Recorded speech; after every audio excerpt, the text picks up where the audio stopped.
Hey, DC Wright-Hammer here now. This video is going to be a little different than usual. I've had quite a terrible week. I've realized that I've come to expect a lot of myself, and that sets up a situation for resentment and frustration. And I thought I'd make a video about it, but the way I came to these realizations is kind of strange. So this video is going to be a lot about dogs, a lot about writing, and a little bit about my mental state and life in general. Let me explain.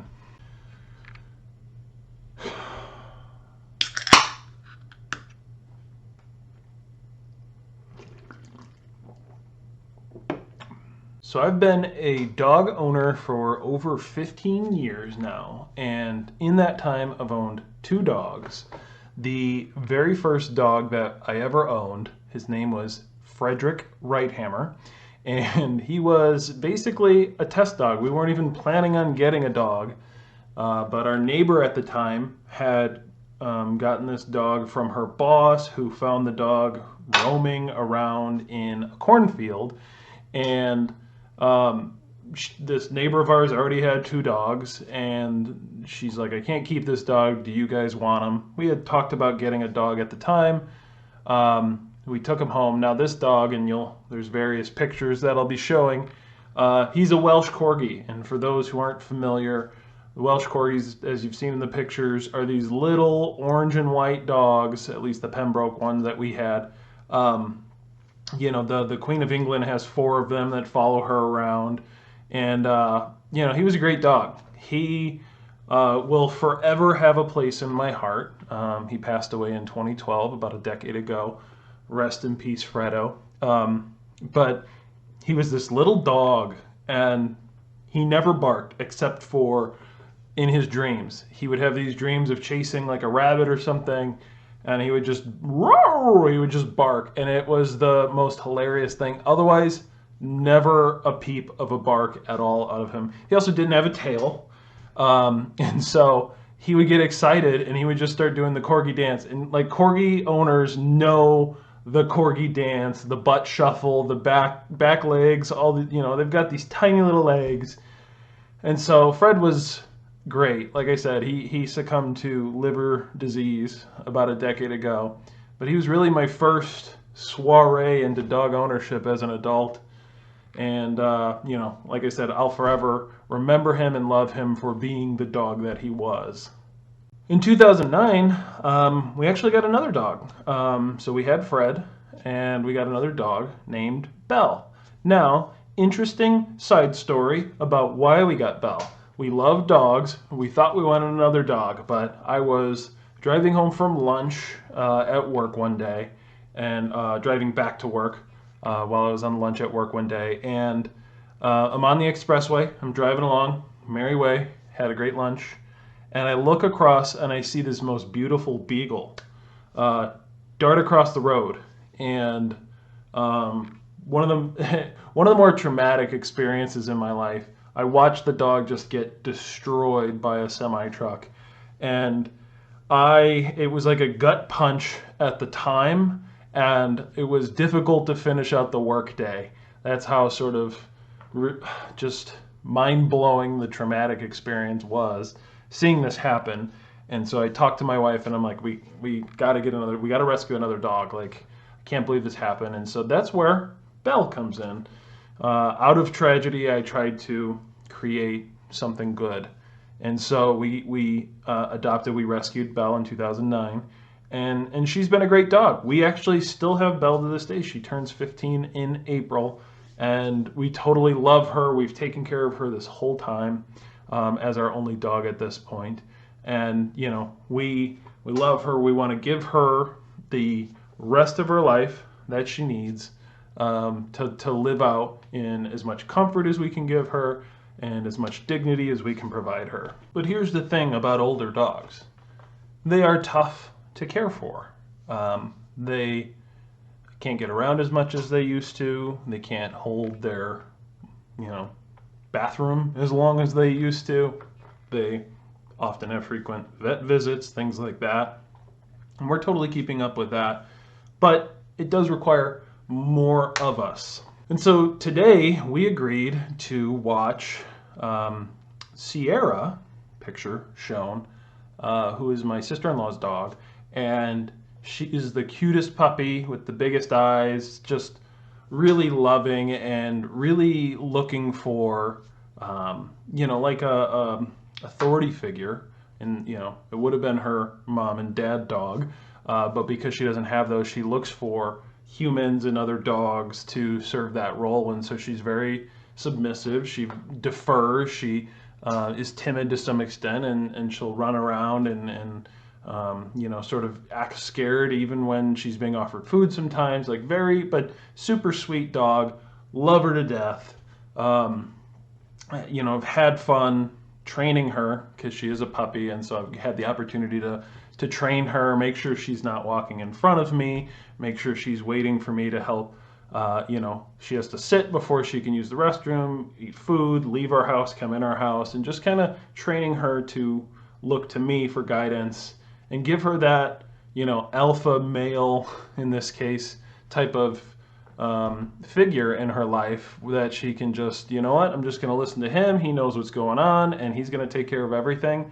Like, puppies crave that kind of stuff, and I love to provide that for them. I love taking care of dogs, and this is just reaffirmed. I am a dog lover. But what I am no longer wanting to be is a dog owner. You see, dogs deserve so much. I know they're not people, and I don't want to get into the fight about caring for people versus animals, but dogs by themselves, they're great companions, they're just great animals, and every animal deserves love and care and dignity and a good life. And at this point in my life, with my career, my goals, my interests, I no longer have the desire to own a dog. And before people jump to the comments to attack me and say, how dare you, dogs deserve, I get it. Like, you don't have to beat me up. Like, it took me so long to come to this conclusion and understand that, I've spent 15 years caring for dogs, and I don't feel like I can do it anymore. And it reminds me, it's not exactly the same, but if you've cared for an elderly family member or you want to be there for them, you want to do as much as you can, but you also have to have personal boundaries. You also have to take care of yourself, self-care first. The analogy of you have to have your oxygen mask on first before you can help others. It's true. And caring for dogs for 15 years while during that time having small children and trying to further my career, much less publish books and be a writer and create content, all this stuff that comes along with it, it's just become too much. And as I said at the beginning of the video, when you ask too much of yourself, it leads to resentment and frustration. To clarify, I'm going to keep taking care of Belle. She's a part of the family, and we're going to see her life journey through to its conclusion and make her as comfortable as possible. We walk her 3 times a day still. We've walked her 3 times a day her whole life, every single day, and we're going to continue to do that and give her love and care, take her to the vet when she needs to, and just overall, be the dog owners we need to be. But I'm tired of our schedules revolving around that, walking at 8, 5, and 10 p.m. every single day. I want to travel and not have to worry if somebody is going to take care of our, in this case, elderly dog the way she deserves and the way she needs to be taken care of. I just want to be done with this part of my life. People who have been through this or something similar, I think get it. Like, it's not that hard to understand that sometimes we need to put in boundaries in our lives because we just can't do the things we used to do or be the people we used to be.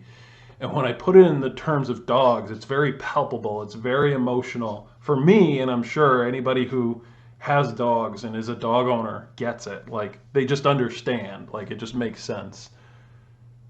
But I think when we try to put this in perspective for writing, and I know that's an odd shift, but what connected for me over the last couple of days and in the last few weeks, months with Belle is that my who I am as a dog owner, I'm always going to be a dog lover. Like, period. I love dogs and think they deserve the best. No longer wanting to be a dog owner just means that my relationship with dogs has changed. And I think that's true for writing as well. My relationship with writing has changed. You see, when I first wrote the first two novels that I published, I had quite a bit of time. I had quite a bit of mental health issues, and I had a total lack of personal boundaries. And so I would just write and write and write and write and write, like crazy, not a sustainable amount of writing. And I produced two full-length novels, two long full-length novels, something like 230,000 words in the course of about 3 years, and took them through publishing. And that's a lot. That's a lot for anyone. And to think that I could sustain it when it wasn't sustainable back then, I just, plowed through it, is not realistic. And again, it sets up a situation for frustration and resentment.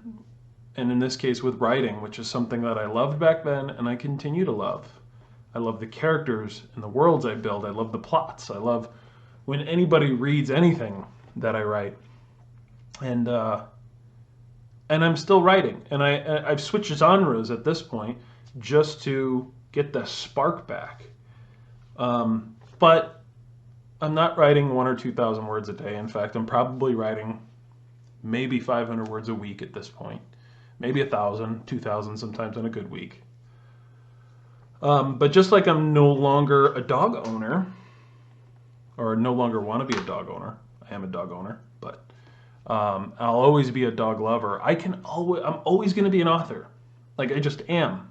I publish books. They're out there. And I'm always going to love writing. Like, I love it. Like, seriously, getting into creating the scenes and moving the characters around and having that kind of control and being, a world creator. That's always going to be great. I'm always going to love it. But our relationship with our craft changes as we get older because our lives change. And as we, do more, we can maybe write less. As we create new boundaries, maybe we write less. But I think the alternative can be true as well.